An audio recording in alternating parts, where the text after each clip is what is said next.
Shalom, Bapak Ibu Saudara sekalian. Selamat berjumpa kembali dalam Ekumene Bible Study. Dan sebelum kita memulai penyampaian tema kita hari ini, saya mengajak kita untuk bersama-sama menutup mata dan kita berdoa. Mari kita berdoa. Tuhan Allah yang Maha Baik, kami bersyukur, kami berterima kasih untuk anugerah-Mu. Waktu yang Tuhan berikan bagi kami di pagi hari ini adalah waktu yang indah untuk kami kembali belajar mengerti akan kebenaran-Mu. Serahkan kami dengan kebenaran-Mu ya Tuhan, dan tuntun kami untuk dapat memahaminya dengan benar. Di dalam nama Tuhan Yesus Kristus, kami berdoa dan kami bersyukur kepada-Mu ya Tuhan. Haleluya. Amin. Bapak Ibu Saudara yang dikasihi Tuhan, tema besar kita masih sama, yaitu antropologi manusia. Perbincangan tentang manusia itu sendiri. Dan kali ini tema kita, setelah kita pada episode sebelumnya membahas tentang apa dan siapa manusia, di situ kita membahas tentang awal dari semuanya adalah Tuhan yang menciptakannya, final itu, dan bahwa manusia itu adalah makhluk hidup. Ya, di dalam dirinya ada potensi pertumbuhan, dia juga bisa berkembang biak, ya. Dia bernafas sehingga mengaktifkan seluruh potensi fisik dan non-fisik dalam dirinya, membuat hidupnya menjadi jauh lebih berguna, dan bahkan bisa melahirkan banyak hal yang bermanfaat bukan hanya bagi dirinya, tetapi juga bagi sesama dan seisi alam semesta ini. Dan kali ini, tema kita di episode yang kedua dari antropologi manusia adalah Shalem. Tema yang kedua adalah Shalem. Apa itu?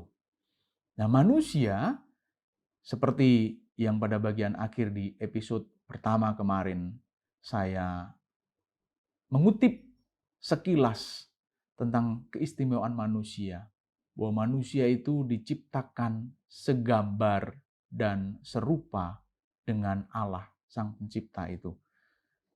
Ya, saya sudah menyinggung sedikit tentang hal itu, dan hari ini kita akan membahas salah satu dari kalimat akhir yang kemarin saya sudah sampaikan, yaitu kesegambaran manusia itu dengan Allah, yang dalam bahasa Ibrani-nya disebutkan dengan Shalem. Ya, kesegambaran manusia dengan Allah ini perlu kita pahami, perlu kita mengerti dengan baik, supaya kita bisa menghargai dan menempatkan keistimewaan dalam diri manusia ini pun dengan baik dan dengan tepat. Sekali lagi, hanya manusia yang memiliki postur keberadaan dirinya yang segambar dan serupa dengan Allah. Makhluk lain tidak memiliki itu. Dan makhluk lain tidak diciptakan dalam kondisi yang seperti itu. Dalam rancangan atau rencana yang seperti itu. Sementara manusia bukan hanya dirancang atau direncanakan, tetapi dieksekusi. Bahwa saat ia diciptakan, itu dia diciptakan segambar dan serupa dengan Allah. Kita akan membaca di dalam Kejadian pasal yang pertama. Kejadian pasal yang pertama, kita membaca ayat yang ke-26 dan 27. Berfirmanlah Allah, baiklah kita menjadikan manusia menurut gambar dan rupa kita, supaya mereka berkuasa atas ikan-ikan di laut dan burung-burung di udara, dan atas ternak dan atas seluruh bumi dan atas segala binatang melata yang merayap di bumi. Maka Allah menciptakan manusia itu menurut gambarnya. Menurut gambar Allah diciptakannya dia, laki-laki dan perempuan diciptakannya mereka. Ayat 26 dengan jelas menyampaikan bahwa manusia itu dirancang Allah ketika ia mengucapkan dalam ketritunggalannya itu, ya, Tritunggal Maha Kudus itu, ketika beliau yang Maha Agung itu mengucapkan, baiklah kita, let us, menjadikan manusia itu menurut gambar dan rupa kita. Dalam perencanaan Allah melakukan itu.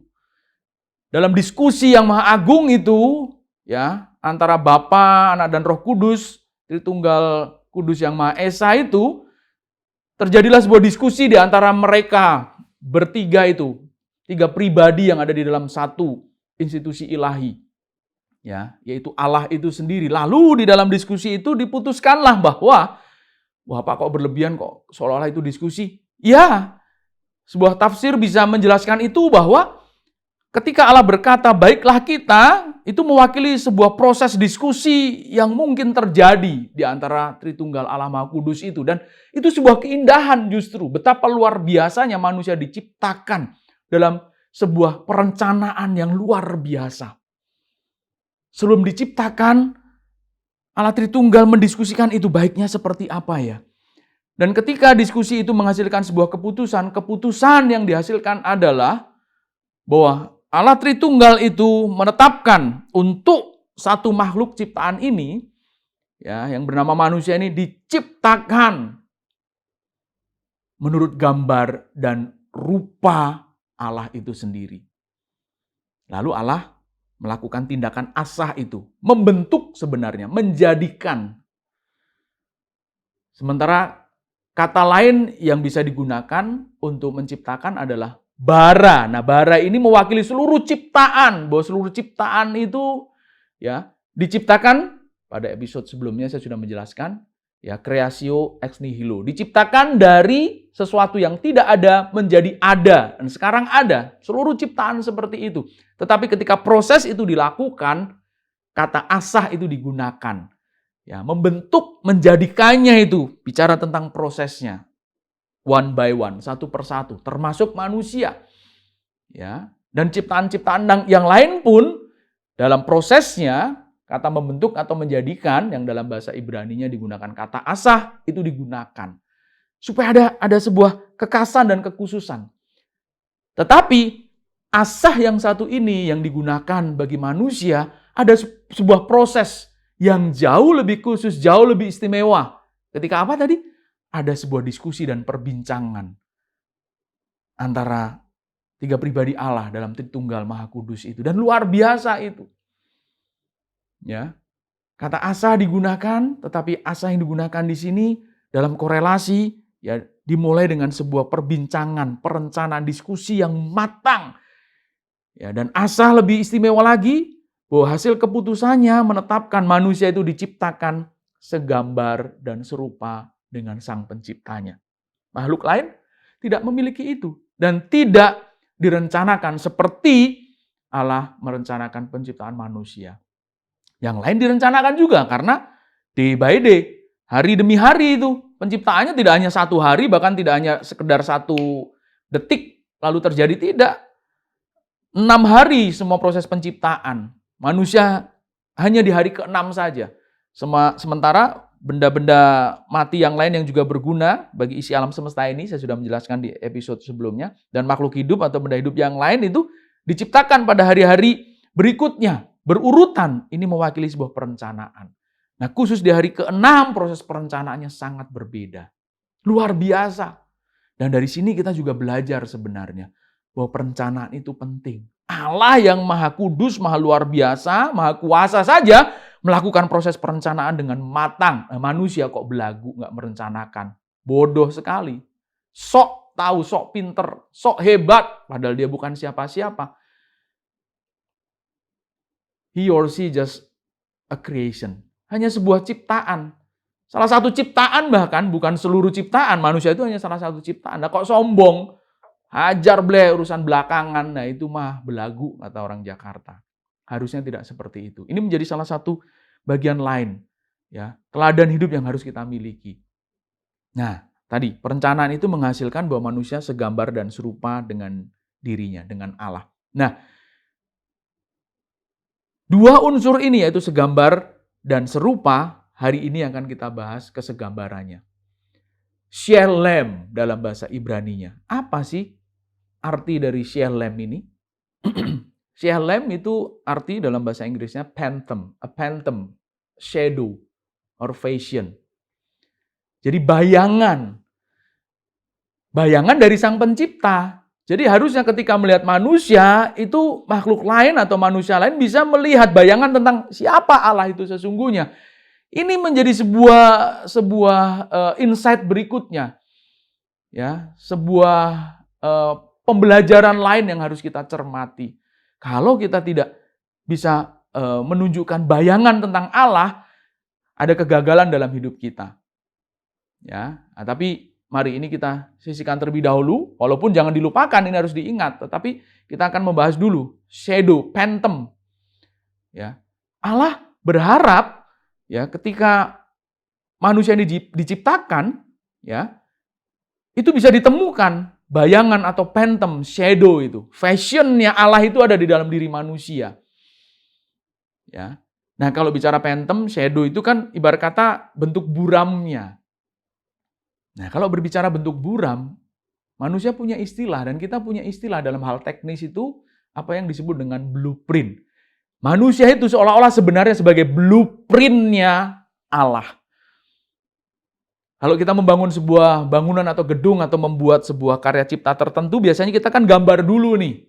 Membuat mobil pun kita akan sangat tertolong jika kita membuat blueprintnya dulu. Oh, ini lekuk, ya kaca depannya begini, lalu kemudian lengkung atasnya berapa derajat. Itu kita bisa membayangkan. Oh, nanti mobil sport yang saya mau ciptakan itu tuh begini loh. Dari mana? Blueprintnya ini. Oh, di sini ini pintunya. Oh, di sini nih handle pintunya. Oh, setirnya begini. Setirnya itu bukan bulat tapi ada lengkungan saja. Ya, setengah lingkaran saja bisa dibayangkan atau lengkungannya bulat keseluruhan. Dashboardnya seperti ini, lalu kursinya seperti ini. Wah, itu setidaknya sudah bisa ya mewakili sebuah gambaran tentang mobil sport yang akan kita ciptakan seperti apa. Dan begitu pula manusia. Manusia itu blueprintnya Allah. Saat melihat dan memperhatikan, mencermati manusia, harusnya makhluk lain atau manusia lain, ya sesama kita bisa melihat ya cerminan Allah dalam diri kita. Oh, tabiatnya tuh begini. Oh, sikapnya, oh potensinya begini. Ya, bicara tabiat nanti pada sisi yang lain kita akan bahas. Ya.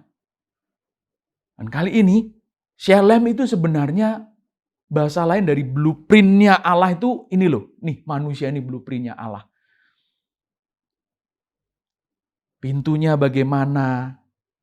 Ya, kalau rumah itu pintunya, jendelanya, kacanya ditaruh di mana, terus kemudian atapnya seperti apa. Bahkan ukurannya pun bisa dibuat di situ. Di blueprint itu ini kusennya itu harus 15 cm, nggak boleh lebih. Ya, karena space yang digunakan itu cukup sempit, jadi jangan tebal-tebal. Lah, itu kita bisa tahu akhirnya proses pelaksanaan pembuatan bangunannya menjadi sangat detail dan sangat tertata dan terencanakan dengan baik. Dan bahkan bisa dieksekusi, dilaksanakan juga dengan baik. Dilihat itu, kualitasnya akhirnya bisa dilihat. Kualitasnya bisa betul-betul dilihat dan terlihat dengan jelas. Nah, bagaimana supaya manusia ini bisa menjadi representasi Allah? Supaya makhluk lain waktu melihat manusia bisa betul-betul melihat bayangan tentang Allah. Nah, di dalam Shelem ini, ya, kesegambaran manusia dengan Allah itu, ya, Allah memperlengkapi di dalam blueprintnya itu, seolah-olah dengan bahasa figurasi, digambarkan itu, didetailkan dalam blueprint Allah melalui penciptaan manusia itu di dalam diri manusia itu, ya, beberapa fitur kalau boleh menggunakan fitur atau gambar detail yang dimiliki manusia. Bahwa di dalam Shelem itu manusia memiliki pikiran. Ini yang pertama. Keistimewaan kesegambaran manusia dengan Allah. Blueprint Allah yang ada dalam diri manusia, supaya makhluk lain ketika melihat manusia bisa melihat gambaran tentang Allah itu, yang pertama adalah dengan menaruhkan pikiran. dalam diri manusia. Sama seperti Allah juga memiliki pikiran. Tentu di dalamnya akan memiliki kemampuan berpikir. Ya, di dalam diri manusia itu pula Allah menaruhkan hal yang sama. Luar biasa sekali. Bicara tentang pikiran itu hebatnya bukan main. Ya, walaupun sama-sama memiliki otak, manusia memiliki otak, harimau memiliki otak, tetapi otak manusia itu bisa jauh berkembang lebih hebat dibandingkan otak harimau. Ya, luar biasa. Tumbuh-tumbuhan hanya bisa bertumbuh tetapi tidak memiliki kecerdasan seperti yang dimiliki manusia. Tidak bisa. Dia hanya bertumbuh mengikuti cahaya matahari. Arah matahari ada di mana? Ya. Pertumbuhannya akan mengikuti sinar matahari itu karena dia butuh sinar matahari. Matahari itu kan terbit dari timur. Ya kan? Biasanya ya, tumbuh-tumbuhan itu akan lebih mengarah ke sana karena kebutuhan akan sinar matahari lebih tinggi. Makanya saya ingat dulu waktu sekolah SD atau SMP, ya SMP kalau nggak salah itu ya SMP. Kita diminta untuk praktek. Biasanya bunga matahari yang digunakan. Bunga matahari silakan ditaruh dari benih lalu kemudian dilihat pertumbuhannya. Atau kalau benih terlalu lama ada tunas gitu, tumbuh lama-lama arahnya kemana ini? Dan bunga matahari itu biasanya langsung ya bunganya mengarah kepada sinar matahari. Makanya disebut bunga matahari. Begitu pula beberapa pohon yang lain. Silakan nanti ditaruh di bawah atap gitu ya. Yang gelap. Nanti dahannya, tumbuhan yang punya dahan itu dahannya akan coba berusaha mencari lekukan supaya akhirnya dirinya menemukan sinar matahari. Hanya seperti itu.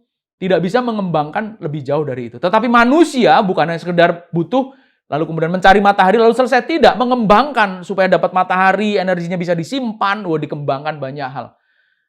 Ya toh? Lempeng-lempeng penyerap sinar matahari itu bisa diciptakan supaya manusia ketika nanti mendung dia masih tetap bisa memanfaatkan energi matahari itu. Dan itu bisa terjadi saat kecerdasan manusia berkembang. Karena apa? Kemampuan berpikir manusia itu ya ditaruhkan Allah di dalam dirinya. Sama seperti Allah bisa mengembangkan alam semesta ini dengan begitu luar biasa, menciptakannya dengan begitu luar biasa. Manusia juga diharapkan bisa seperti itu. Blueprint Allah ya yang di dalamnya ditaruhkan fitur detail pertama yaitu dimilikinya pikiran oleh manusia. Itu membuat kesegambaran manusia itu luar biasa. Shalem manusia itu unsur pertamanya yaitu pikiran menjadi begitu luar biasa. Membuat manusia mampu merencanakan dan mengembangkan kehidupannya menjadi jauh lebih berkualitas. Sehingga manusia punya sebuah kata-kata bijak, bukan? Hari ini harus menjadi lebih baik dibandingkan hari kemarin. Dan hari besok harusnya menjadi lebih baik dibandingkan hari ini. Itu karena manusia memiliki kecerdasan, pikiran itu. Yang memampukan manusia mengkalkulasi dengan baik, memperhitungkan dengan baik. Ya, untung ruginya. Ya, efektif, tidak efektifnya, efektif dan efisiennya. Sehingga semua bisa tertata dengan baik, ya, berjalan dan tadi dieksekusi, dijalankan dan dilakukan dengan baik. Tanpa adanya pikiran, manusia menjadi makhluk yang bodoh, tidak mampu membawa kehidupannya menjadi jauh lebih berkualitas dari hari demi kesehari. Kita lihat bukan? Perkembangan teknologi, perkembangan dunia ini hasil dari kecerdasan manusia. Yang bahkan manusia bisa meniru kecerdasannya menjadi sebuah teknologi yang hari ini sangat trending. AI, Artificial Intelligence. Itu kecerdasan manusia yang ditiru. Ya. Berupa pengembangan teknologi yang sekarang itu sangat diminati. Handphone kita bisa memiliki AI. Ya, di situ kita bisa memiliki assistant, ya, digital assistant yang bisa membantu kita. Janjian dengan orang lain, tidak perlu kita yang telepon, kita schedulekan saja. Digital assistant kita di situ. Ada banyak jenisnya. Yang cukup terkenal Google Assistant atau juga yang lain mungkin Siri dan lain sebagainya. Itu menjadi sebuah hasil kecerdasan manusia. Artificial Intelligence. Dan itu diharapkan bisa ditaruhkan dalam diri seorang robot. Seorang robot, tiruan dari manusia yang ke depan bisa diharapkan bisa persis seperti manusia. Luar biasa. Amazing kalau kita bicara tentang hal ini. Ini baru sepenggal dari kecerdasan manusia. Sampai hari ini pun Bapak sudah bisa menikmati siaran True TV ini hasil dari kecerdasan manusia. Dulu jangankan untuk bisa berbicara dari kejauhan. Bertatap muka dari kejauhan seperti ini secara digital. Untuk bisa berbicara dari kejauhan saja itu sebuah mimpi. Dulu jangan berpikir bisa terjadi seperti itu. Pada 200-300 tahun yang lalu ini sebuah mujizat gitu. Mimpi, bahkan orang akan terheran-heran. Sekarang ini sudah menjadi hal yang biasa. Saya melakukan tapping, rekaman, lalu kemudian diupload di channel media sosial. Dalam hal ini True TV. Bapak Ibu Saudara bisa menikmati siaran ini di rumah Bapak Ibu Saudara sekalian. Saya tidak perlu bertatap muka secara fisik, tetapi kita bisa berdialog secara batin di sini lewat karya cipta manusia.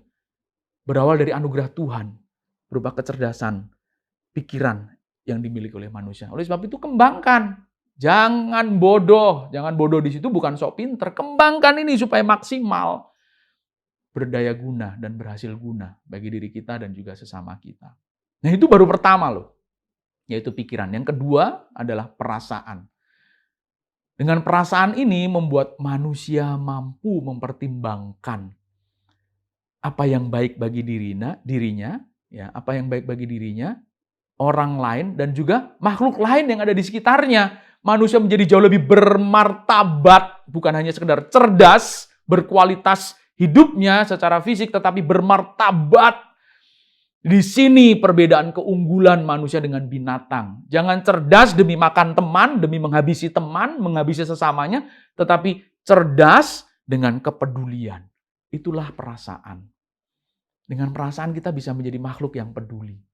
Saya ngerti perasaan teman saya ngerti perasaan saudara saya. Dan kalau saudara saya kesusahan, dengan kecerdasan yang saya miliki, saya mau bantu dia. Saya punya uang saya hitung supaya bisa dibagi ke mereka. Atau bahkan semua kita bisa kasih karena kita masih memiliki peluang bisa mendapatkan uang yang lain dengan cara yang halal. Itu kan kecerdasan yang dikombinasikan dengan kepedulian. Aduh, luar biasa.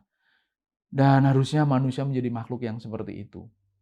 Namun sayangnya, sekali lagi, manusia menjadi bejat dan hanya peduli kepada diri sendiri. Ya, akhirnya teman makan teman. Dan itu bisa terjadi karena ya memang penyebab utamanya adalah dosa. Nah ini kita bisa bicara nanti. Dosa sudah merusakkan banyak hal. Termasuk diri kita. Kepekaan, kepedulian kita menjadi rusak. Jorok, kotor, rendah sekali. Yang ada adalah, yang penting saya untung. Kamu mau buntung kayak mau apa, terserah situ. Saya yang penting yang bisa menikmati semua ini, ya sudah. Itu cuman mengkalkulasi bagi diri sendiri.